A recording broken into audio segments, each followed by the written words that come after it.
భక్తి అంటే కేవలం గుడికి వెళ్లడం మాత్రమే కాదు, భగవంతుడు మనలోనే ఉన్నాడని నమ్మడం.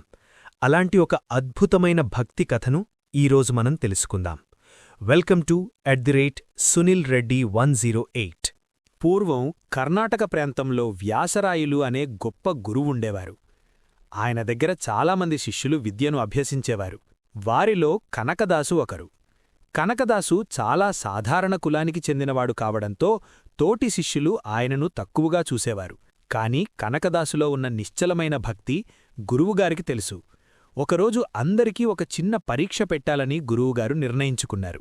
గురువుగారు శిష్యులందరినీ పిలిచి ప్రతి ఒక్కరికీ ఒక అరటిపండు ఇచ్చి ఇలా చెప్పారు: శిష్యులారా, ఈ పండును ఎవరూ చూడని చోట కూర్చొని తినేసిరండి. ఎవరైనా చూస్తే మాత్రం తినకూడదు. ఇది నా ఆజ్ఞ.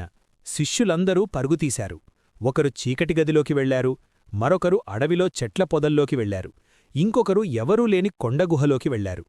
కొద్దిసేపటి తర్వాత అందరూ తిరిగివచ్చి, గురువుగారు, మమ్మల్ని ఎవరూ చూడలేదు, పండు తినేశాం అని గర్వంగా చెప్పారు. కాని కనకదాసు మాత్రం పండును అలాగే చేతిలో పట్టుకుని బాధగా తిరిగివచ్చారు. గురువుగారు అడిగారు: ఏమైంది కనకదాసా, నీకు ఎక్కడా రహస్యమైన చోటు దొరకలేదా? అప్పుడు కనకదాసు కళ్లల్లో నీళ్లతో ఇలా అన్నారు: గురువుగారు, మీరు ఎవరూ చూడని చోట తినమన్నారు. కాని నేను ఎక్కడికి వెళ్ళినా పైన సూర్యచంద్రులు చూస్తున్నారు, చుట్టూ ఉన్న గాలి చూస్తోంది, నా మనస్సాక్షి చూస్తోంది. అన్నింటికంటే మిన్నగా నా హృదయంలో ఉన్న ఆ పరమాత్ముడు నన్ను ప్రతిక్షణం చూస్తూనే ఉన్నాడు. ఆయన కన్నుగప్పి నేను పండు ఎలా తినగలను? ఈ సమాధానం విన్న గురువుగారు మిగతా శిష్యులతో ఇలా అన్నారు: చూశారా, భగవంతుడు ప్రతిచోటా ఉన్నాడని నమ్మేవాడే నిజమైన భక్తుడు.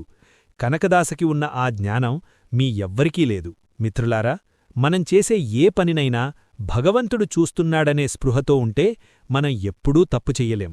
ఇదే ఈ కథలోని గొప్ప సందేశం. ఈ కథ మీకు నచ్చినట్టయితే ఈ స్క్రిప్ట్ ఎలా ఉందో కింద కామెంట్ చేయండి. ఈ వీడియోని లైక్ చేయండి.